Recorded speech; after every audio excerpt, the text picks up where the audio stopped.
ശ്രീ മജീദ് കക്കാട്, ഇപ്പോൾ ഉന്നയിക്കപ്പെടുന്ന ഒരു വിയോജിപ്പ് ഈ സമയം കൂട്ടുന്നത് രാവിലെ 15 മിനിറ്റ് വൈകുന്നേരം 15 മിനിറ്റ് ഇത് മദ്രസാ വിദ്യാഭ്യാസത്തെ അടക്കം ബാധിക്കുന്ന ഒരു തീരുമാനമാണ് എന്നാണ്.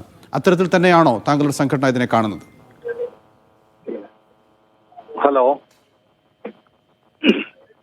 ശ്രീ മജീദ് കക്കാട് കേൾക്കാമോ? കേൾക്കുന്നുണ്ട്. ഇതിന് ഒരു പറഞ്ഞോളൂ. ഞാൻ എന്റെ ചോദ്യം കേട്ടെങ്കിൽ മറുപടി പറഞ്ഞോളൂ. കേട്ടു. ഈ വിഷയത്തിനെ ഒരു മദ്രസ സമയത്തിന് പ്രതികൂലമായി ബാധിക്കും എന്നതില് മാത്രം നിർത്തേണ്ട ഒരു സംഗതിയല്ല. അതിനേക്കാൾ അപ്പുറം കുട്ടികളുടെ സൈക്കോളജിക്കലായിരിക്കുന്ന ഒരു അപ്രോച്ച് ഈ വിഷയത്തിൽ വളരെ കൂടുതലായി കാണേണ്ടതുണ്ട്. അതായത് വിദ്യാഭ്യാസപരമായി കുട്ടികൾക്ക് അരമണിക്കൂർ സമയം കൂട്ടുന്നു എന്നത് അതിനെ കാണേണ്ടത് അരമണിക്കൂർ സമയം കൂടി കുട്ടികളെ 4 ചുമരുകൾക്കുള്ളിൽ തളച്ചിടുന്നു എന്നതിലേക്കാണ്. സൈക്കോളജിക്കലായി ഈ അപ്രോച്ച് വിദ്യാഭ്യാസ രംഗത്ത് എത്രമാത്രം ശരിയാണ് എന്ന് വളരെ നന്നായിട്ട് ആലോചിക്കേണ്ടതുണ്ട്. കാരണം ഇന്നത്തെ കാലത്ത് വളർന്നു വരുന്ന കുട്ടികളൊന്നും അവരെ ഏതെങ്കിലും ഒരു പ്രദേശത്ത് കൂടുതൽ സമയം തളച്ചിടുക എന്നത്, അവിടെ പിടിച്ചു നിർത്തുക എന്നത് അപ്രായോഗികവും അശാസ്ത്രീയവും മാനസികമായി കുട്ടികളെ സംഘർഷഭരിതരാക്കുകയും ചെയ്യുന്ന ഒരു അവസ്ഥ കൂടി ഇതിലുണ്ട്. ഈ ഒരു വിഷയം കൂടി ഉള്ളത് കൊണ്ടാണ് കുട്ടികൾക്ക് കുറെ കൂടി എൻജോയ്മെന്റ് കിട്ടത്തക്ക രീതിയിൽ അവർക്ക് കുറച്ചുകൂടി ഫ്രീ ടൈം വർദ്ധിപ്പിക്കുക എന്നതിലേക്കാണ് പുതിയ കാലത്തെ വർത്തമാനകാലത്തെ വിദ്യാഭ്യാസ രീതികൾ മറ്റു രാജ്യങ്ങളിലേക്ക് പോയിക്കൊണ്ടിരിക്കുന്നത്.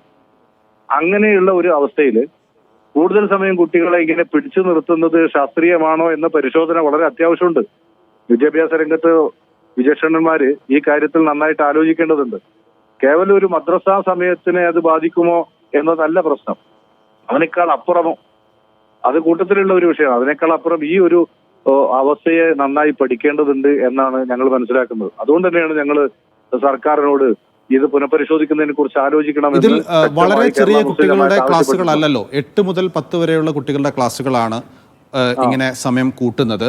8 വരെയുള്ള ക്ലാസ്സുകളിലെ കുട്ടികൾക്ക് അത് ബാധിക്കുന്നില്ല. അതോടൊപ്പം തന്നെ 200 പ്രവൃത്തി ദിവസം വേണമെന്നുള്ള ഹൈക്കോടതിയുടെ നിർദ്ദേശവുമുണ്ട്. ഇത് പാലിക്കണമെങ്കിൽ സർക്കാരിന് മറ്റെന്താണ് പോംവഴി? ഇതില് ഹൈക്കോടതി നിർദ്ദേശം ഇതിന്റെ ഒരു സാങ്കേതിക വശം അല്ലെങ്കിൽ നിയമവശം മാത്രമാണ്. മനുഷ്യത്വപരമായി നമ്മൾ ഇതിനെ സമീപിച്ചാൽ ഇപ്പോ ഉയർന്ന പഠന രംഗത്ത് നമ്മളിപ്പോ താങ്കൾ പറഞ്ഞത് 8 മുതൽ 10 വരെയുള്ള ക്ലാസ്സുകളിലെ കുട്ടികൾക്കാണ്, മുതിർന്ന കുട്ടികളാണെന്നാണ്. കോളേജ് ക്യാമ്പസുകളിൽ പഠിക്കുന്ന കുട്ടികളെ സംബന്ധിച്ചിടത്തോളം ഇവരെക്കാൾ മാനസികമായും അല്ലാതെയും ഉയർന്ന തലത്തിലുള്ള കുട്ടികളാണ്. ഈ കോളേജിലെ സമയക്രമം സ്കൂളിലെ സമയക്രമത്തെക്കാൾ കുറവാണല്ലോ. അതെന്തുകൊണ്ടാണ്? മുതിർന്ന കുട്ടികളാകുന്നതിനനുസരിച്ച് ക്യാമ്പസിനകത്ത് കുട്ടികളെ പിടിച്ചു നിർത്തേണ്ടതാണ് ശരി എന്ന് വരികയാണെങ്കിൽ നമ്മുടെ കോളേജ് ക്യാമ്പസുകളിൽ സമയം ഇതിനേക്കാൾ കൂടുതൽ വേണമല്ലോ. അവിടെ കുട്ടികളുടെ മാനസികമായ അവസ്ഥയും അവരുടെ സംഘർഷമില്ലാത്ത രൂപത്തിൽ അവരെ കുറച്ചുകൂടി സ്വതന്ത്രരാക്കി വിടുകയും ചെയ്യുന്ന ഒരു മാനസിക വ്യാപാര രംഗത്തേക്ക് ഇതിനെ കൊണ്ടുവരണം എന്ന കാഴ്ചപ്പാട് നേരത്തെ. കോളേജിൽ മിക്കവാറും പ്രായപൂർത്തിയായ കുട്ടികളായിരിക്കും, സ്കൂളിൽ അങ്ങനെ അല്ലല്ലോ. സ്കൂളിൽ നമ്മൾ മുതിർന്ന കുട്ടികൾ എന്ന് പറയുന്നുണ്ടെങ്കിൽ തന്നെയും പക്ഷേ അത് 8 മുതൽ 10 വരെ ക്ലാസ്സുകളിലെ കുട്ടികൾ മാത്രമാണ്. അവരെ നമ്മൾ അങ്ങനെ തുറന്നു വിടാവുന്ന ഒരു സാഹചര്യത്തിലേക്ക് അവർ എത്തിയിട്ടില്ലല്ലോ. കുട്ടികളുടെയും മാനസിക വ്യാപാരത്തെ കുറിച്ച് നമ്മൾ ആലോചിക്കേണ്ടതല്ലേ? ആ 8 മുതൽ 10 വരെയുള്ള കുട്ടികൾക്ക് സമയം കൂടുതൽ പറ്റുമെന്നും കോളേജ് ക്യാമ്പസുകളിലേക്ക് മുതിർന്ന പ്രായപൂർത്തിയായ കുട്ടികളായതുകൊണ്ട് അവരെ അങ്ങനെ പിടിച്ചു നിർത്താൻ കഴിയില്ല എന്നും 8ന്റെ താഴെയുള്ള കുട്ടികൾ ചെറിയ കുട്ടികളായതുകൊണ്ട് സമയം വർദ്ധിപ്പിക്കേണ്ടതില്ല എന്നും പറയുമ്പോൾ അതിൽ വളരെ വ്യത്യസ്തമായ ഒരു കാഴ്ചപ്പാടല്ലേ, ആർക്കും അംഗീകരിക്കാൻ കഴിയാത്ത ഒരു കാഴ്ചപ്പാടല്ലേ അവിടെ രൂപപ്പെടുന്നത്.